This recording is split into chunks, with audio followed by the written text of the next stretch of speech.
السلام علیکم۔ بسم اللہ الرحمن الرحیم۔ آج کا سوال بڑا عجیب و غریب ہے کہ سوال پوچھنے والے نے محبت 5 دفعہ محبت ہی محبت لکھ دی اور کہا اس کی وضاحت کریں۔ یہ تو اس نے کوئی تشریح نہیں کی کہ کس سے محبت کریں کس سے نہ کریں۔ تو دیکھیں، واقعی محبت بڑی چیز ہے۔ جس طرح اللہ تبارک تعالیٰ فرماتے ہیں، نبی علیہ الصلوۃ والسلام کی ایک حدیث پاک کا ترجمہ ایک شاعر نے کیا ہے کہ کرو مہربانی تم اہل زمیں پر، خدا مہرباں ہوگا عرش بری پر۔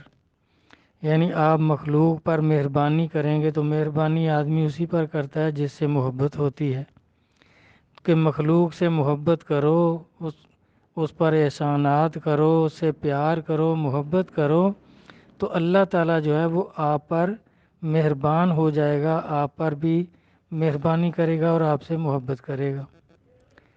اور اس طرح کتنے واقعات ایسے ہیں کہ اللہ کی مخلوق سے محبت کی، جیسے وہ ایک واقعہ ہے کہ ایک مائی جس نے زندگی بھی کوئی اچھی نہیں گزاری تھی، حدیث پاک میں ہے کہ وہ پھر توبہ کر کے حج کو چلی، تو جنگل میں سے قافلہ گزر رہا تھا تو ایک کتیا اس نے دیکھی کہ کنویں کے اوپر بے ہوش پڑی ہوئی ہے، تو اس کو ترس آ گیا اس پر کہ یہ پیاس کی وجہ سے بے ہوش ہے، اسی لیے کنویں پر آ کر بے ہوش ہوئی ہے، کیونکہ یہ خود تو پانی نکال کر نہیں پی سکتی تھی۔ تو اس نے کوشش کر کے اس کو پانی پلایا تو وہ ہوش میں آ گئی۔ تو اس نے آسمان کی طرف دیکھا تو اللہ تبارک تعالیٰ نے اس عورت کو ولیہ کر دیا۔ اب دیکھیں، کتیا سے محبت کی، اس پر احسان کیا، اس کی جان بچائی، تو اللہ تعالیٰ نے ولایت عطا فرما دی۔ اس طرح محبت بڑی چیز ہے میرا بھائی، محبت ہی محبت ہے، دین دنیا سب کچھ جو ہے وہ محبت ہے۔ اس طرح نوح علیہ السلام کا ایک واقعہ ہے کہ جب طوفان نوح ختم ہو گیا، نوح علیہ السلام کا وہ طوفان ختم ہو گیا تو زمین خشک ہو گئی، تو چھوٹی چھوٹی آبادیاں بن گئیں، چھوٹی چھوٹی بستیاں آباد ہو گئیں۔ تو اس میں وہ ایک ایک پیشے کے لوگ تھے۔ ایک بستی میں کاشتکار تھے جو جانوروں سے ہل وغیرہ چلاتے تھے اور اپنی فصلیں اگاتے تھے۔ دوسرا یہ کمہاروں کی بستی تھی، وہ برتن بناتے تھے۔ تیسری وہ لوہار ترخان وغیرہ، یعنی جو جو ضرورت کی چیزیں تھیں سب کام لوگوں نے اختیار کیے اور اپنی علیحدہ علیحدہ بستی بنائی کہ جو ضرورت کی چیزیں ہیں سب بناؤ۔ تو اس طرح نوح علیہ السلام پھر ایک دن جا رہے تھے وہ اپنی امتیوں کو دیکھنے کہ بھئی کیا کیا کر رہے ہیں اور ان کی رہنمائی کریں۔ تو سب سے پہلے جو بستی تھی وہ کاشتکاروں کی تھی۔ تو اللہ تبارک تعالیٰ کی طرف سے آپ کو الہام ہوا کہ اے نوح، جب اس بستی میں جاؤ تو ان لوگوں کو بولنا، یہ آپ کے امتی ہیں، بڑے عاشق امتی ہیں، تو کہ یہ جن جانوروں سے یہ ہل چلاتے ہیں ان بیلوں کو ذبح کر دیں۔ اگر وہ کہیں کہ کیا اللہ کا حکم ہے تو یہ نہیں بتانا، اپنی طرف سے کہنا کہ نہیں میں اپنی طرف سے کہہ رہا ہوں۔ تو انہوں نے وہ گئے تو وہ بڑے خوش ہوئے کہ ہمارے نبی ہمارے گھر آ گئے۔ تو حال احوال کے بعد آپ نے فرمایا بھی یہ جن جانوروں سے ہل چلاتے ہو ان کو ذبح کر دو۔ تو وہ کہنے لگے جی کیا اللہ کا حکم ہے؟ فرمایا نہیں، میں کہہ رہا ہوں کہ ان کو ذبح کر دو۔ تو انہوں نے کہا سرکار یہ تو بڑی محنت سے تیار ہوتے ہیں، ہل چلانے کے قابل بنتے ہیں، حالی کیے جاتے ہیں، ان کو سکھایا جاتا ہے، بہت محنت ہوتی ہے۔ تو آپ ایسا کریں، یہ جو باقی جانور ہیں ہل چلانے والوں کے علاوہ جو ہیں وہ ان سب کو چھری پھیر دیتے ہیں، ذبح کر دیتے ہیں۔ تو آپ نے فرمایا نہیں بھی ان کو ذبح کرنا ہے۔ تو وہ راضی نہیں ہوئے کہ حضور یہ تو بڑی محنت سے تیار ہوتے ہیں۔ تو اللہ کی طرف سے حکم آ گیا کہ بس زیادہ بات نہیں کرو، اگلی بستی کی طرف چلو۔ تو آپ چل پڑے آگے جو تھی وہ ان کی برتن بنانے والوں کی بستی تھی، انہوں نے کچے برتن جو تھے وہ تیار کیے ہوئے تھے، وہ ان کو پکانے کے لیے سب تیار تھا کام۔ تو اللہ تعالیٰ نے فرمایا ان کو بولو کہ یہ جو کچے برتن انہوں نے تیار کیے ہیں پکانے کے لیے، یہ سب توڑ دو۔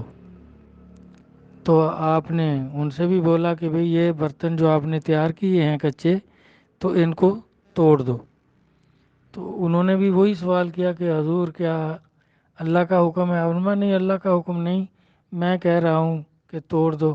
تو انہوں نے کہا جی ان پر تو بڑی محنت ہوئی ہے، پہلے مٹی لاتے ہیں، اس کو کوٹتے ہیں، تیار کرتے ہیں، پھر گارا بناتے ہیں، پھر اس کو چک پہ رکھ کر برتن تیار کرتے ہیں، پھر سکھاتے ہیں، اس پر تو بہت محنت ہوتی ہے، تو یہ ہماری سال بھر کی روزی بھی ہے، تو آپ اتنے پیسے جو ہیں ہم خیرات کر دیتے ہیں، یہ نہ تلوائیں آپ۔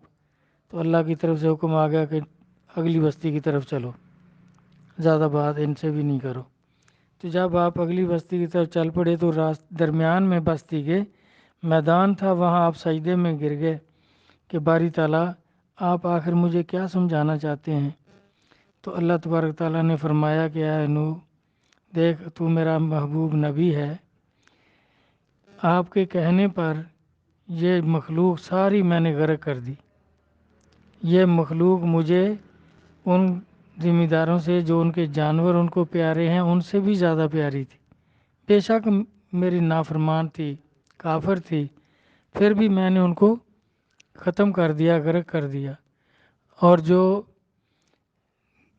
وہ برتن انہوں نے تیار کیے ان کی بڑی محنت تھی، تو میری بھی ان پر بڑی محنت تھی، یہ کوئی ایک دم نہیں بن جاتی ہے، آہستہ آہستہ پیدا ہوتی ہے، پھر پرورش ہوتی ہے، تو وہ بھی میں نے ہلاک کر دی، لیکن انہوں نے وہ برتن آپ کے کہنے پر نہیں توڑے، تو مجھے ان سے بڑی محبت تھی۔